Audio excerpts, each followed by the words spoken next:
Hello everyone, Assalamualaikum warahmatullahi wabarakatuh. My name is Andi Asrit Anissa. So in this video, I will answer the several questions that given by Mr. Kahar as our lecture in Psycholinguistics course. Okay, so I will read this following question. The first one is,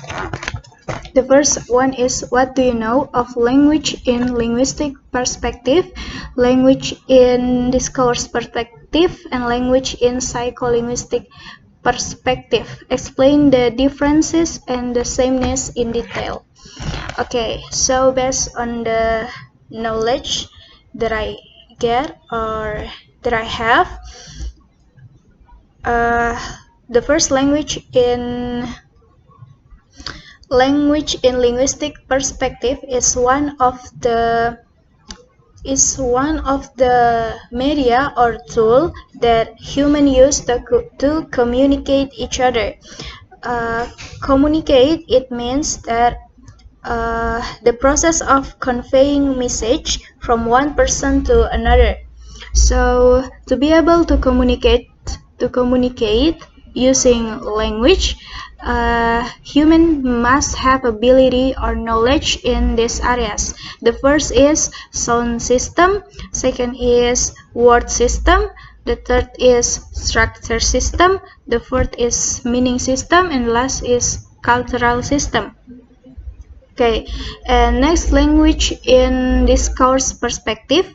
Language in discourse perspective, it means that how language is influences human to assess the language in the social context.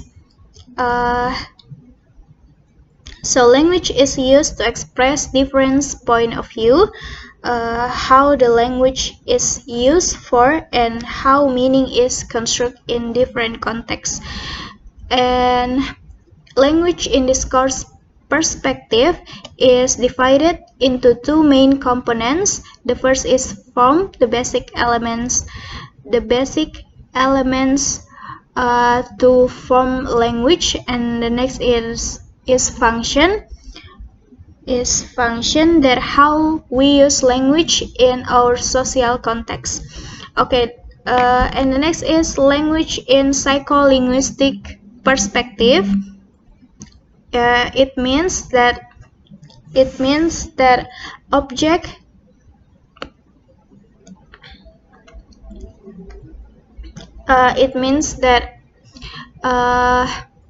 object that we use to communicate, it's also almost same with the definition of language in other perspective, but in the psycholinguistic, language is very interesting object to observe because a lot of humans know how to communicate, but they don't know how the language is processed in our brain, and then we can use it in the way we communicate each other. So in other words, we may say that humans mostly know how language to be used for their daily activities, but they are not fully aware of the knowledge of language. Okay, so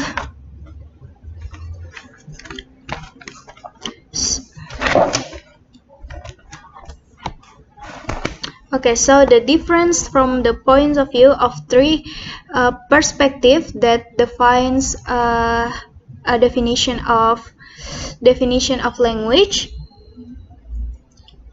is the definition explain the components of language from their own perspective, and the sameness is almost all of the definition of language in their perspective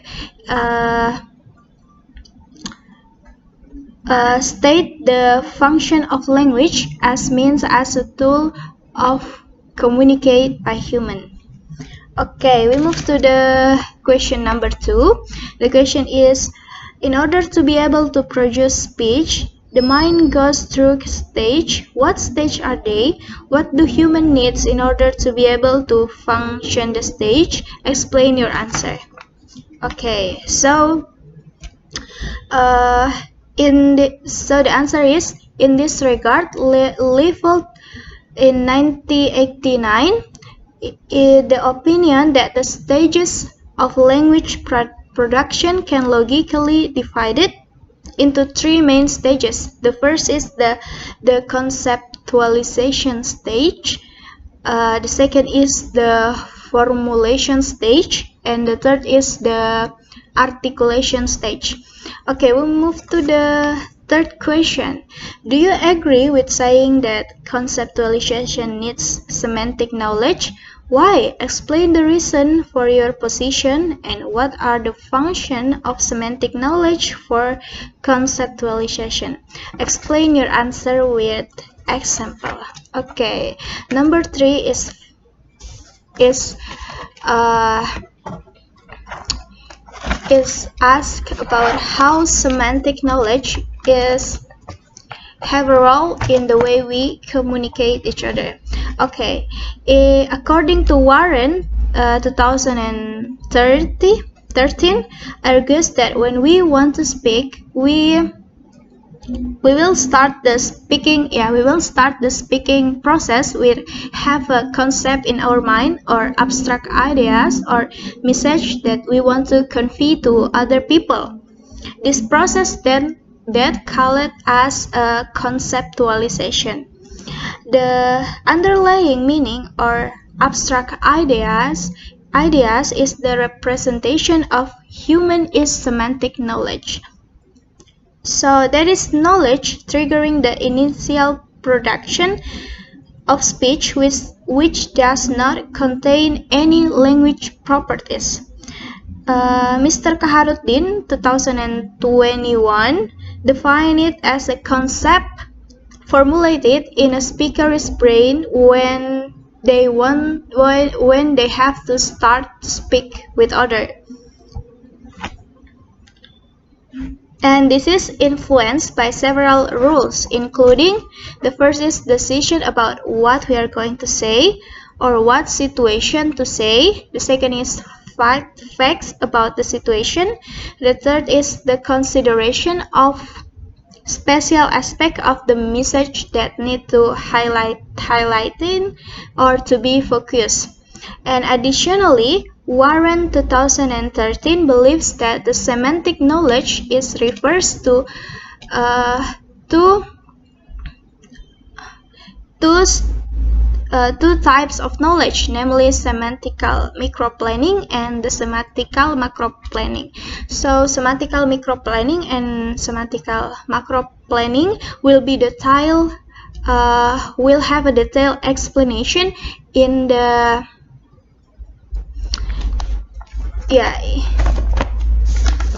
in number 4, in the next number. Okay, we move to the question number 4. What do you know of semantical microplanning and semantical macroplanning? Explain your answer with example. Okay, number 4, semantical macroplanning refers to the action of a speaker to determine what types of speech that they want to convey to others.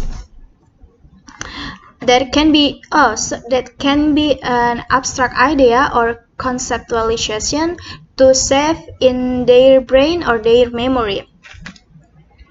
Meanwhile, semantical microplanning is an action taken by a speaker in determining and using the type of speech act used to communicate message in his mind, which fact the main focus that they want to speak. Okay, we move to the question number 5. If conceptualization takes place in the brain, which part of the brain runs the function? Explain your answer with theory and example. Okay. Number 5, the 3 areas of the brain that plays an important role to human to produce language in the way they are communicate. They are Wernicke is area, Broca is area, and angular is gyrus area. Each of the area have their own function in human brain. The first is Wernicke's area is the area of brain involved in language processing, involved conceptualization or the human brain to collect their abstract ideas. And the next is Broca's area is the part of the brain playing a role to producing speech. Therefore, the articulation stage is carried out by this part of the brain. And lastly, the angular gyrus is the area to performs the function of receiving an abstract idea in the brain and this is performed the language products up to the language comprehension stage. Okay, we move to the last question. Thank God. The last question is, what do you know about pauses, psycholinguistic pauses, and field pauses? Okay, let me look the answer to memorize the material. So pauses, according to Gumpers in 1992, is designed to know that the conceptualization process is taking place is the pattern of pause, a temporary stop in a speech. So pauses is produced by someone who is speaking with other people.